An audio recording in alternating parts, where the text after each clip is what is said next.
И така минатата епизода сфативме дека жените се малце поорганизирани кога ќе се работи за вакви момински ергенски забави. Арно, ама тоа не значи дека мажите нема си поминат најубава. Оти ќе речи, оти на мажите и не му треба толку многу за да си поминат убаво, ме сваѓаш. Тие суштински разлики, фамозни разлики што ги правиме убаве цело време. Оти не знам дали ви текнува, правевме некои епизоди околу како мажите и жените размислуваат, како му се жичките внатре поврзани така натам. Секогаш кога правиме муавет на таа тема сваѓаме дека мажите се мажи, брат. Ништо најади го, напи го, легни го таму, вај на животот. Ама затоа кај жените тука не е то туку така. Како може така најади го, напи го. И шо са секој ден истото јадење ќе го јадиме? Мене досадено ми. Не знам што ми се јади, ама то не ми се јади поќе. И оти само јади, легни јади, па негде ми се оди. Кај сакам дојме, не знам, ама само дома па не ми се седи. Добро, маре, добро, ај ќе ојме негде ќе излези. Да, ама некако во гужва не ми се седи да ти кажам право. Едноставно понекогаш ништо не е доволно. И за пак ќе појасним, иако не мора се појаснува стално, не збораме за сите. А да правиме муавет генерално, се знаеме дека жените многу не ќат генерално кој се прави муавет, иако тие сакат да прават генерално муавет за другите. Ама добро, сваќаме дека сите сте посебни и не сте исти воопшто. Секоја си е посебна приказна за себе си. Арно, ама дека постојат разлики меѓу мажите и жените и дека се интересни. Така што дај да маниме ние на шпица и да си правиме муавет за разликите, па ако му се бендисва на некој, арно, ако не, кој те праша? Така, ајде, те пуштај.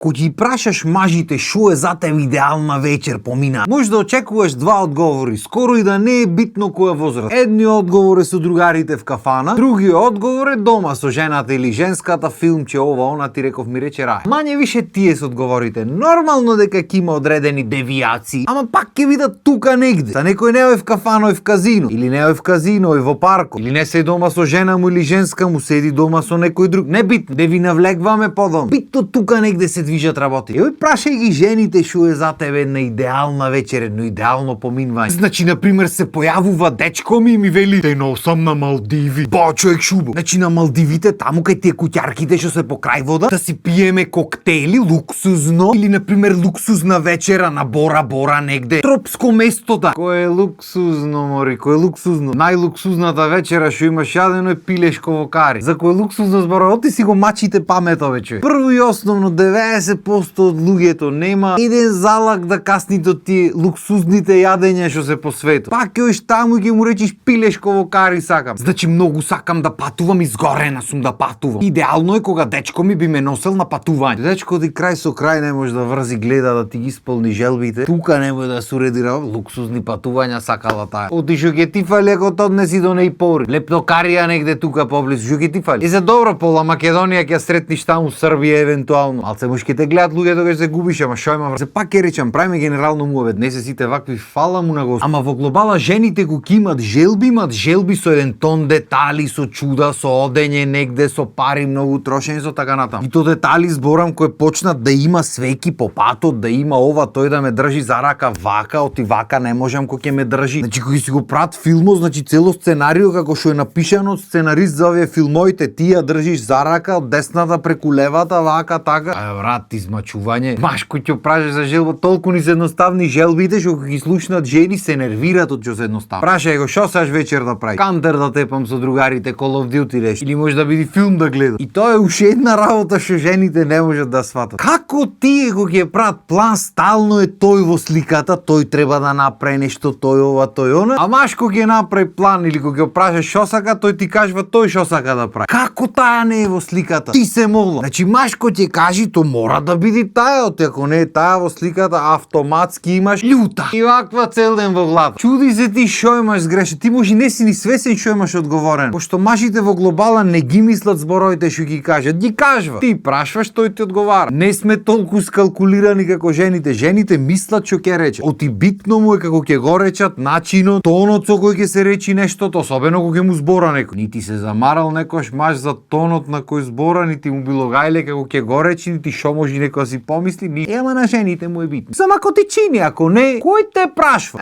Така. Или сума сумарум што ви рекле старите, жените сакат многу детали, мажите не ќат многу детали. Му е гајле да не рече. Истото тоа важи и за спремањето на свадби. И затоа обично кога се спрема свадба, жените се тие што се ангажирани за сето тоа да изгледа како што изгледа. Оти ако оставиш мажо да направи детали, да се погрижи за се околу свадбата, единствен детал што ќе се погрижи е евентуално колата да му измиен. Освен ако е Виктор Апостоловски, тој ни колата не си јамби, ама нема врска. Останато му од татко му него. Татко му цел век вели, јас ја купив колата за да ми служи, не јас слуга да му биде. И човикато хриѓанин си повлек Виктор. Ама затоа жените кои почнат ќе ти организира и тебе дури и костум и дома кај тебе шо треба како треба и кај неа дома шо треба како треба. Па ќе земат адети, ќе барат, па туку додават луѓето на тие адетите се нормално различни адети, има на различни места. Кој почнат сите кој од ваму, кој од таму, ние ваков адет, таков адет има, ова мора го направите, она мора го направите, на крај каша попарамо. Не дека било шо тој има било каква врска со среќата на двајца луѓе, ама добро, ајде си велиш сега, инсистираат сите, сакаш на сите кефа му го направиш и то се дешава хаос. И така, се што треба мажо да спреми или да организира во текот на спремањето на свадбата е да му кажи дома кога е свадба, да си се спремат луѓе. И евентуално дојде да види кафаните негде, пошто по кафани киснат со другарите, најубаво тој знае. Макар што па на крајот на денот невестата ќе му речи во која кафана, без разлика тој шо мисли, ама не е битно. Невестата ќе му каже и шо костум да носи. Ако тој не смее да ја види во фустанот и не да е Боже, свето ќе се сруши. Значи уште адетите пред време се наместени за да знаеш што те чека понатаму. Ако да се не знае. Мање више тоа од организацијата што паѓа на товар на маж. Пошто што разбира маж од декорација, од цвеќиња, од не знам ти шо таму. Види таму за пиење да има, не е ни јадењето битно на крај на ден. Битно е за пиење да има, за луѓето да мезнат нешто што било толку му е на мажо бит. Ама затоа жените го почнат бева. Детал до детал. Значи сакам да има живо цвеќе. Чи не дај Боже батисано да е цвеќе. Препарирано. Значи вака венец еден на вратата и кој закачат некоја боја бебате што не ти ни постои од цвеќињата, камоли да биди некоја сезона, ама нема врска. Вака розево да почнува и да прелива во лимон зелено. И вака да има еден црвен килим и со вазни одстрана и од нив орхидеи да излегват вака. Не ако сакаш подземја лифтој ќе клајми, со лифтој ќе креваме вака вазните со орхидеи вака да излегват. На масите на сите да има свекници, од оние вака што се како на убавицата и Ѕверо. Сега душа Ձверо нејзин нема дворец, ама нема врска. И по едно цвеќе на нив и достаму е на тие маси. Тие не се главни, главна е главната маса. На главната маса сакам се да им. Вака цвеќиња наредени околу цела маса, вака да преливат надолу. Свекници од тие, поголеми, пониски. Цвеќиња во чаши сакам, букети сакам. Позади ушен венец да има. И после чуди се ти кој ти речи цвеќарката 1500 евра. Аби 10 хектари цвеќиња треба да клаиш. За таа принцезата на Ձверо.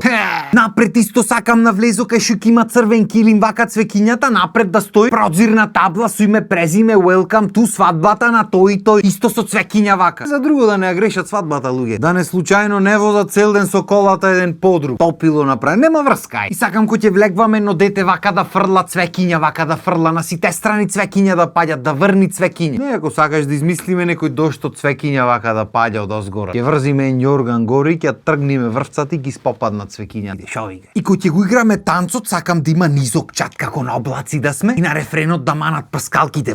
Значи аман со тие прскалките доста. Од никогаш сум ги некел. Седиш ти таму в публика негде си снимаш и прскалката од нигде никаде. Добро, Виктор, не го плука апаратот. Така седиш се в публика, негде ги гледаш игра, тие леле шубав момент, пап од нигде никаде. И ќе дојде некој ќе ти рече, ама не горат тие овие нашите се од сувите. Абе не суви, не водени какви сака, нека се доста, нема потреба. Значи свадбата веќе секако е преорганизирана како што треба, нема ништо нема ти смени во век. Да нема никој направено да правиш само ти, ќе речиш добро, еве само јас ќе направам вака ќе има. Не бе, сите прави. Чи не е интересно по. Како да ти објаснам? Ама што дека зборам, знам дека џабе го правам муабет. Ти знаеш како на крајот на денот? Кој ме праша? Ако сака невестата прскалки, ако треба огној ќе клајвнат. Та до душе инспекции врват, слушам последно, опоменват за такви работи. Малце ќе со памети може народа, ама ќе видиме здрави. И сега ако си благословен да имаш некој да ти ги покрие ти работи, ти како зет може нема ни да имаш појма што се ќе има таму. Јарно, ако треба сам да си платиш бебате со здравје си го носиш, пошто знаеш како? Кој те прашва?